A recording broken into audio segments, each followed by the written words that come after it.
Alô, pessoal? Vocês estão vendo a apresentação? Estamos vendo sim. Tá, deixa eu ir passando aqui.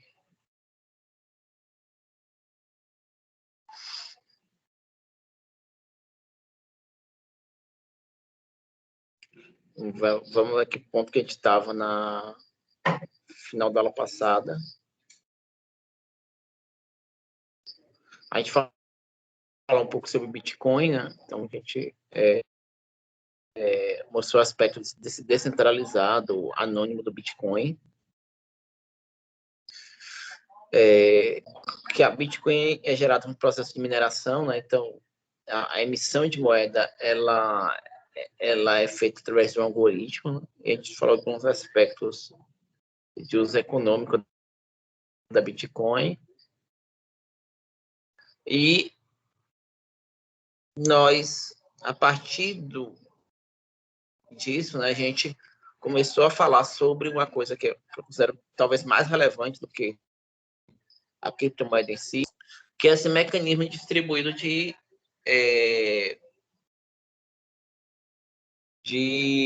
informação, né, de armazenamento, o livro-razão distribuído, que é a blockchain. Certo? Então, nós vamos falar na aula de hoje especificamente sobre. Então, vamos aí motivar do Bitcoin.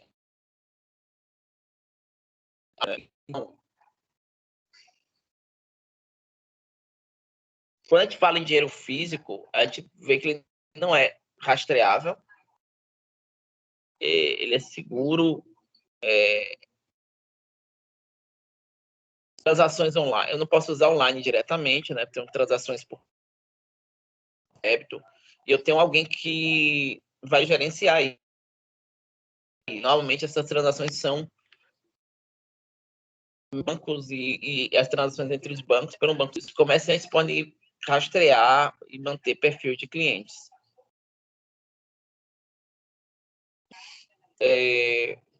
Quando a gente fala da Bitcoin, a gente tem alguns aspectos interessantes, né?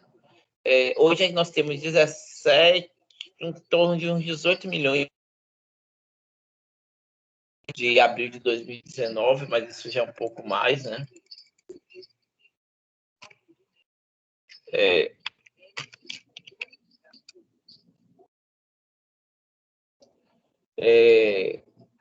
O número de bitcoins ele não vai exceder 21 milhões, isso é a regra de geração, então não excede 21 milhões. O preço médio de um bitcoin em abril de 2019 era de 55 mil dólares, hoje esse valor está em 56 mil dólares. Então, se você comprou Bitcoin entre abril de 2019 e está com ele até hoje, você teve um faturamento aí da ordem de 10 vezes. Né? A gente teve um aumento. O preço, mas esse preço ele é altamente instável. Então, por exemplo, a gente teve uma grande queda entre abril de 2021 e julho de 2021. Então, o preço caiu de 58 mil bitcoins para 34 mil. Não, 58 mil dólares para 34 mil dólares.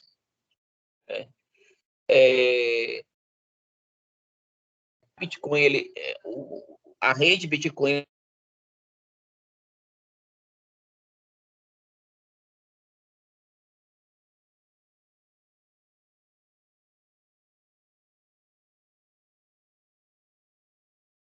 Caiu, professor.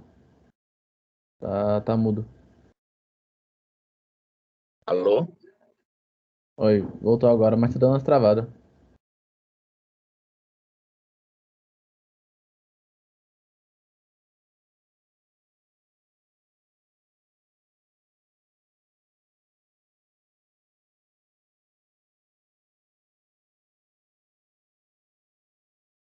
Alô? Pronto. Então, nós temos aí uma escalabilidade muito menor quando a gente fala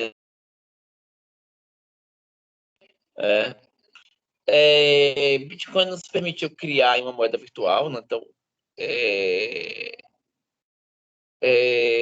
a gente evita a inflação propriamente dita por aumento de oferta de moeda, porque a gente tem um algoritmo que mede a fixa, né? E basicamente esse algoritmo ele é o que a gente chama de prova de trabalho. A gente vai resolver uma prova matemática. É muito difícil a gente gerar um bloco que seja válido e é muito fácil eu verificar se o bloco é válido.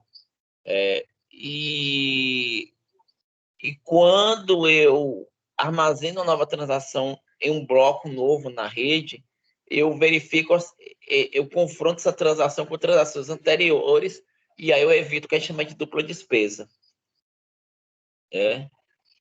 E aí tem alguns aspectos importantes, né? A gente vai falar aí de quando você persiste a transação, então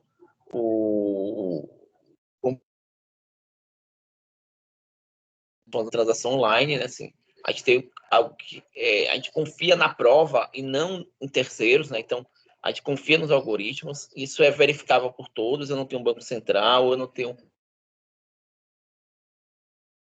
uma casa de compensação, mas eu tenho uma forma fácil de todos verificarem. E aí nós vamos remeter a alguns aspectos. Quando eu falo de autenticação, eu falo de criptografia de chaves públicas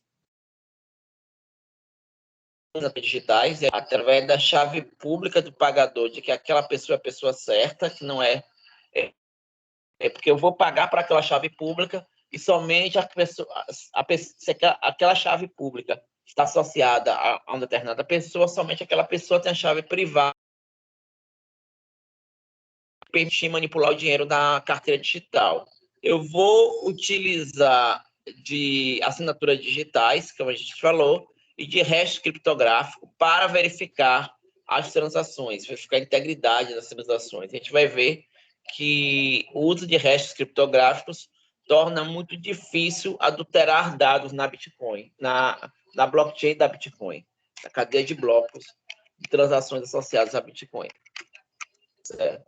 Eu tenho também uma disponibilidade, né? Então, uma vez que eu gravo esses blocos, eu disponibilizo eles numa rede de peer-to-peer em broadcast, né? E a gente tem uma confidencialidade que chama de pseudonimicidade. As transações são privadas. Eu não consigo, na verdade, estou pagando, mas, na verdade, eu consigo associar cada conta com o seu owner, o seu proprietário, através do esquema de chave pública e chave privada. Há algumas formas de tentar quebrar a pseudonimicidade, uma vez que todas as transações estão guardadas, você pode tentar verificar pelo perfil das transações, identificar que aquela pessoa é aquela pessoa. A gente tem algumas iniciativas que permitem, por exemplo, antes de eu transferir o dinheiro para uma outra parte, eu posso passar por sites que basicamente, eles embaralham essas transações, ele usa meu dinheiro para pagar outras transações e o dinheiro de outras transações para pagar a minha, e aí dificulta a gente fazer esse mapeamento. São mais exceções, né? Esses sites cobram muito caro por isso. Então, normalmente, quando isso é utilizado para fins não muito corretos, certo? E aí o que a gente tem, né? Chave pública, chave privada. Então, a gente tem a ideia de o dado que eu criptografo com a minha chave pública, não, com a minha chave privada, pode ser aberto com a minha chave pública, e a pessoa tem certeza que foi eu que gravei. E o dado que eu gravo, se eu sou Alice, eu gravo um dado para Bob e uso a chave pública de Bob, só Bob com a chave privada dele pode abrir. Então eu consigo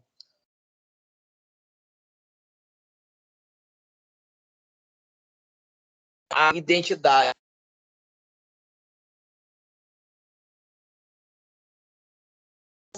somente para um determinado texto, certo?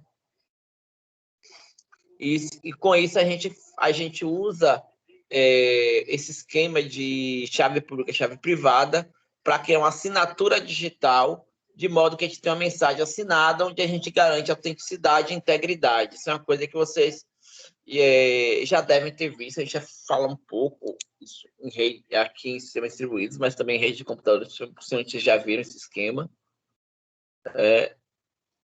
E a gente também usa o que a gente chama de hash criptográfico. A ideia de um hash é um resumo, e aí quando eu submeto um texto a determinada função de resumo criptográfico, eu vou ter um mesmo resultado.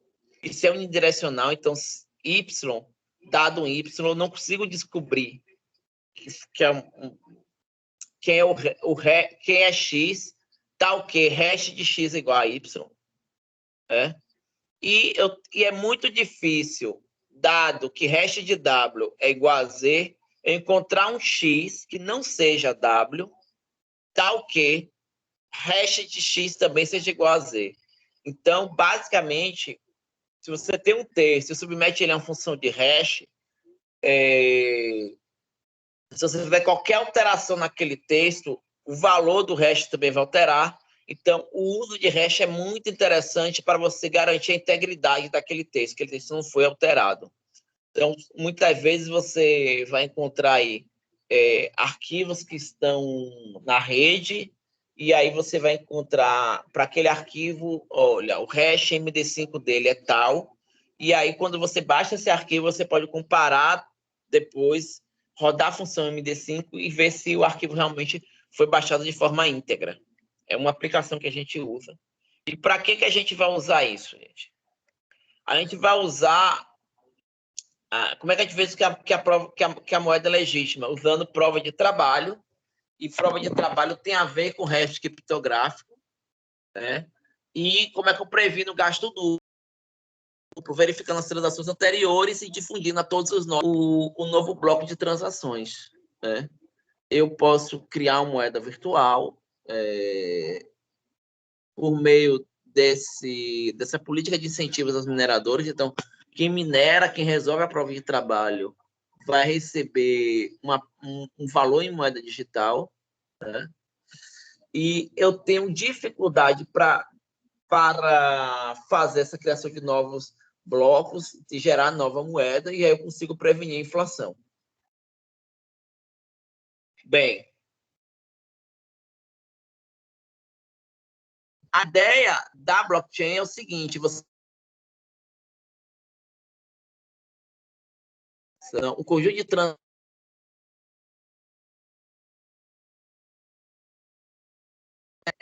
passa uma moeda de uma para um novo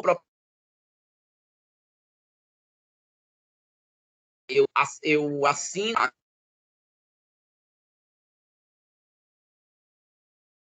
anterior, né? Meu proprietário, né? Aí eu tenho aqui, pela assinatura do primeiro proprietário, Owner Zero, eu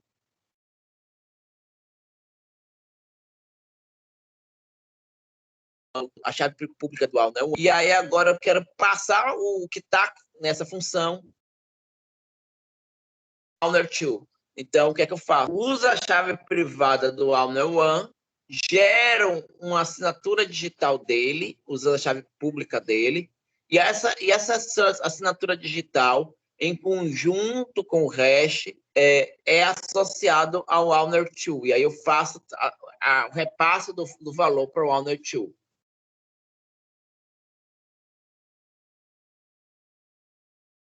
A transação anterior, mas a chave pública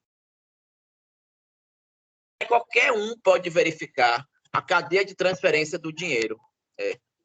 Qualquer um pode seguir, qualquer um vai fazer o follow the money, pode seguir a história de transferência desses recursos. basicamente, a gente assina o cheque digital, né? Então, eu assino o cheque digital, né? Colocando a minha chave pública e a minha assinatura, valor, né? E essa transação ela é guardada em um bloco.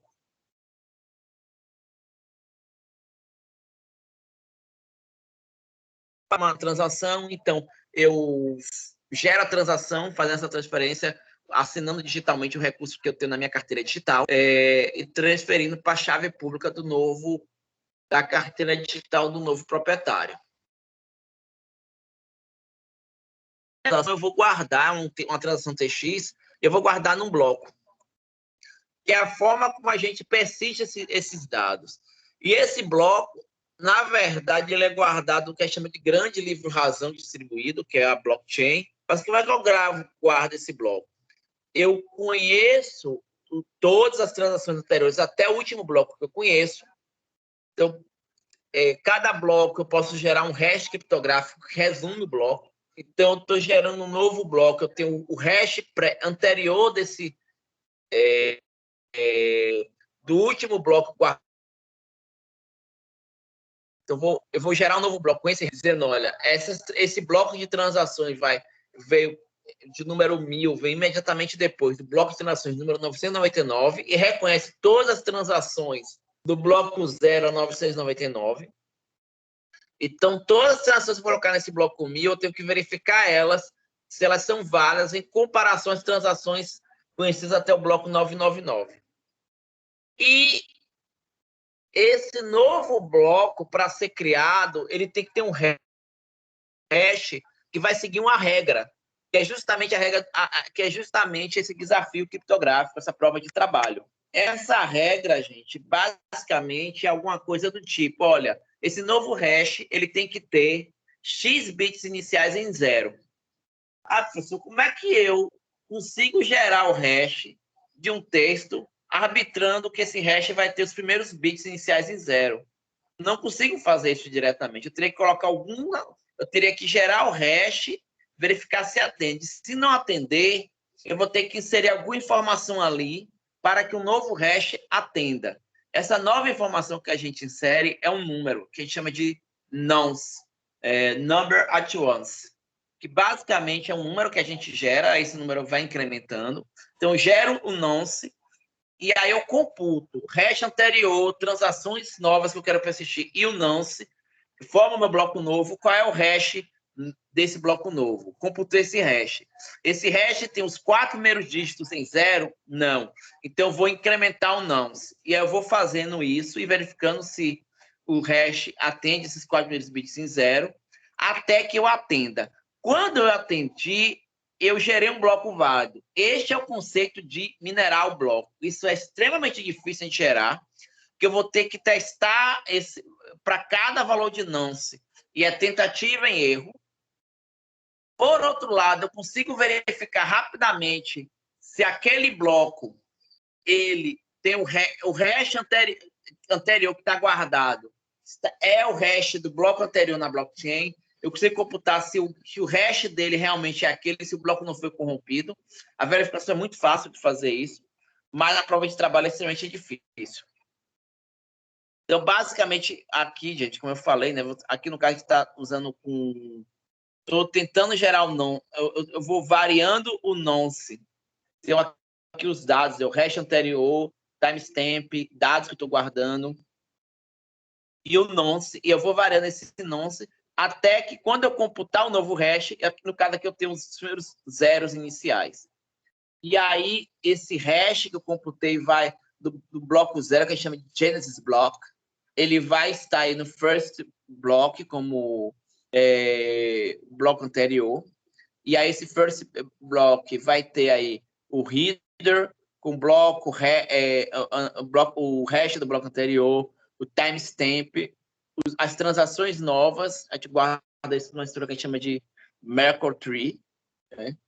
Não vou entrar muito em detalhe disso agora, e o nonce novo, que eu vou tentar computar de novo para dar 5 zeros, e aí quando eu for criar o second block, o novo bloco, eu vou ter que observar o bloco, o hash do bloco 1, o timestamp, as transações que eu vou persistir, gerar um novo nonce, que atenda aos 5 zeros e assim por diante.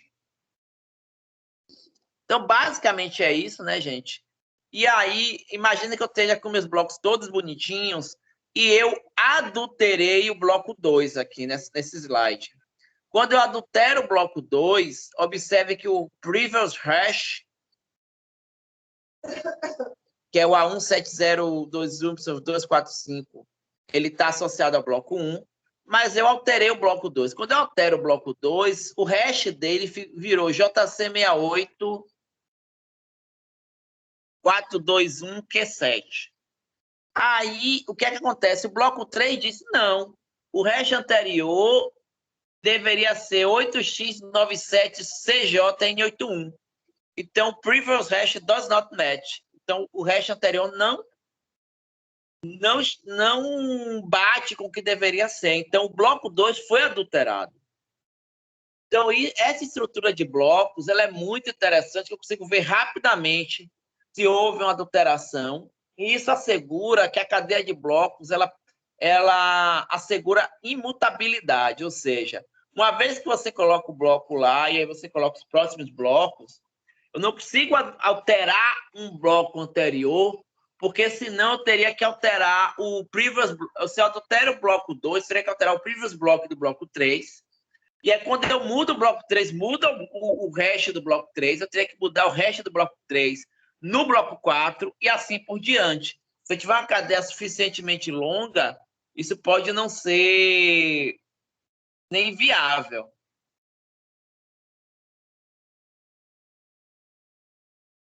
Certo? Então, e aí vem a outra questão, né? Como é que eu previno o gasto duplo? Eu tenho que estar ciente de todas as transações. Então, cada nó, quando ele vai... Se eu for criar um novo bloco que vai receber novas transações, eu verifico que essas transações elas batem com o último bloco anterior, que eu conheço. E somente quando elas são verificadas, elas entram no bloco. E só uma vez que o bloco está com todas as transações verificadas, eu vou minerar, ou seja, tentar calcular o nonce que gera o hash adequado, gerar a prova de trabalho, e quando eu consigo ter sucesso, eu digo, ó, criei um bloco válido, anexo a minha cadeia atual e difundo para todos que aquele é um novo bloco, e todos que tem aquela blockchain vai associar esse novo bloco lá. Então, cada nó é um novo algoritmo. Novas transações eu difundo para todos os nós. Se o nó está minerando, ele coleta novas transações no novo bloco. E cada nó que está minerando tenta encontrar uma prova de trabalho para o seu bloco. Quando o nó encontra a prova de trabalho, ele resolve o bloco, ele transmite o bloco por demais nós. E os nós recebem um bloco validado, eles vão verificar se aquele bloco, as transações são válidas, se não foi gasto, se está tudo válido, eles reverificam, né, e verificam se os restos estão corretos e aceitam aquele bloco. E aí eu tenho um novo bloco conhecido e agora, se eu estava no bloco 99, eu tenho um bloco 100 agora, se eu quiser, se algum nó quiser criar um bloco, vai ter que criar o bloco 101. Certo, gente? Então, basicamente é isso. Eventualmente pode acontecer de dois nós minerarem um novo bloco ao mesmo tempo. Então, todo mundo conhece o bloco 99, mas aí dois nós, em locais diferentes na rede, mineram o bloco 100. E aí, gente, como é que a gente faz para isso resolver? Eu vou...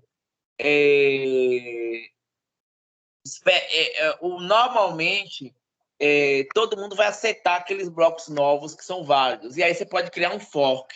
Eu tenho um fork com bloco 100 criado por A e um bloco 100 criado por B. E eu deixo isso correr, porque vão existir nós mineradores que vão usar o bloco 100 de A e tem nós mineradores que vão usar o bloco 100 de B para criar o próximo bloco.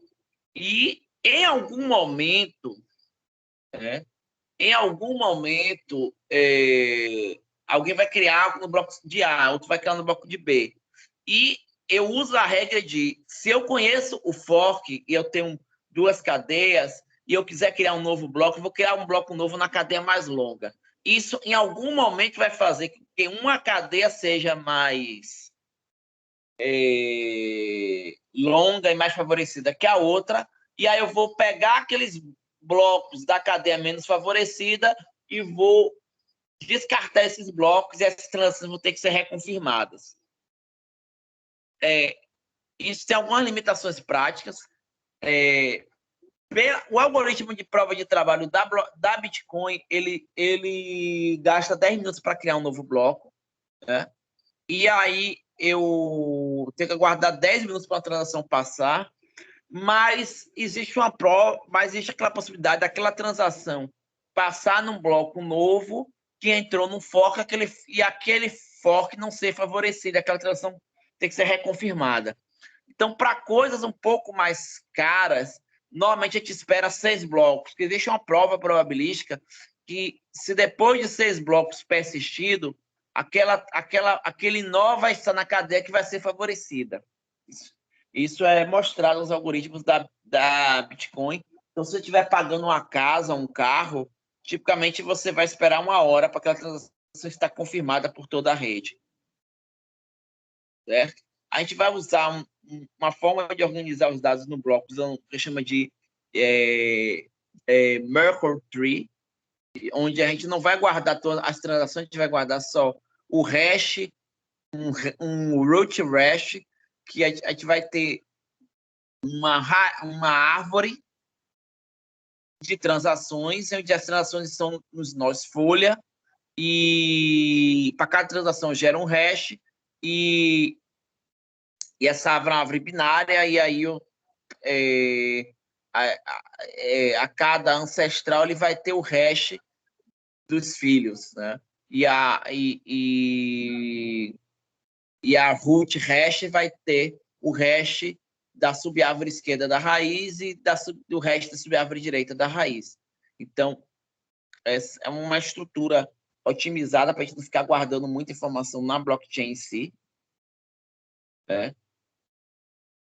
E qualquer usuário pode verificar uma transação facilmente perguntando ao nó.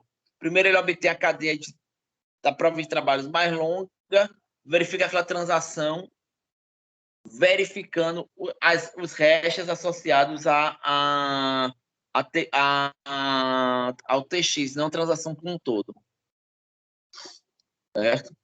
Bem, existe alguma lógica matemática na economia do Bitcoin? Pessoal, vocês estão acompanhando? Ítalo, Dagoberto? E aí, pessoal? Sim, Alô? sim. Tá acompanhando, né? Aham. Às vezes vocês ficam calados, eu fico pensando que eu tô Pô, falando. é que nesse caso daqui eu tô mais tentando pegar mesmo as informações. Eu não tenho muito o que comentar, não, mas eu tô tentando entender aqui. Tranquilo. Como o jogo do Bahia já passou, eu sei que ninguém tá vendo o jogo, né? Então, pelo menos assiste. Então, vamos lá. Então, você tem um bloco criado a cada 10 minutos, né? Então, 6 blocos a cada hora, né? E você remunera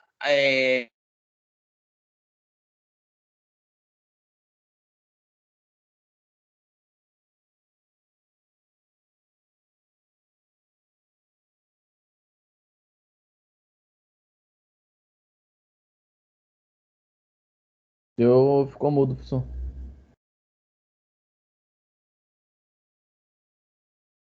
Alô? Agora voltou. Agora voltou, né? Então, inicialmente, quando foi criado, lá em 2000, você tinha 50 bitcoins eram dados para quem criasse um bloco. Em 2013, isso mudou para 25, porque a cada 4 anos eles decrementam isso. Em 2019, hoje N igual a 12,5. Assim, 12,5 bitcoins é muito dinheiro, né, gente? $50.000 Dá cada bitcoin, uma. então isso Dá pra fazer dá um meio mercado. milhão de dólares. Dá para fazer um mercado. Dá. Então, a cada 210 mil blocos, em torno de 4 anos, você decrementa, né, isso daí, e isso faz uma curva de decaimento. Você tem um decaimento do número de dinheiro inserido, né? Mas não se engane, porque minerar Bitcoin é muito caro. A estrutura, ela é insana, né? E aí você tem, na verdade, grandes pools de mineração que geram praticamente todos os nós, né? E a gente não tem um anonimato em si, porque todas as transações são guardadas no bloco, na cadeia de bloco, isso indefinidamente. Né? Então, a mineração de dados retroativos pode fazer coisas extremamente perigosas. Né? Então, por exemplo, minerar dados em compras de clientes para identificar mulheres grávidas, viu anúncios, alvos para eles, isso foi mostrado em 2012, acabou informando o pai de uma mulher que sua filha adolescente estava grávida. Então, os algoritmos eles conseguem perceber coisas antes que a gente perceba, né? Então, imagine, por exemplo, que as empresas de cartão de crédito ou a Drogasil, quando ela te penaliza se você não fornecer o CPF, né? Na verdade, ela não dá o desconto por você dar o CPF, ela te penaliza se você não dizer o CPF, né? Porque ela te dá um preço maior. O que, que elas fazem com aqueles dados seus? Vou falar aqui de alguns aspectos de funcionamento da Bitcoin, né? Assim, da blockchain. A blockchain é uma grande base de dados distribuída, feita em blocos, e cada bloco tem um timestamp e um link para o bloco. Então, por isso que a gente chama de chain.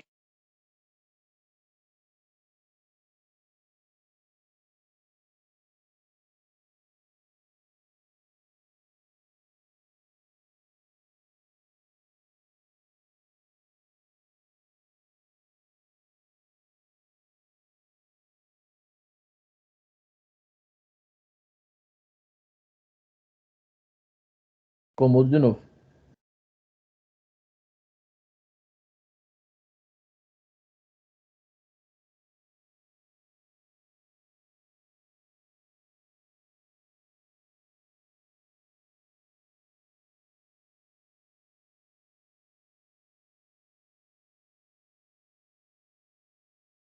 Tá mudo ainda, pessoal.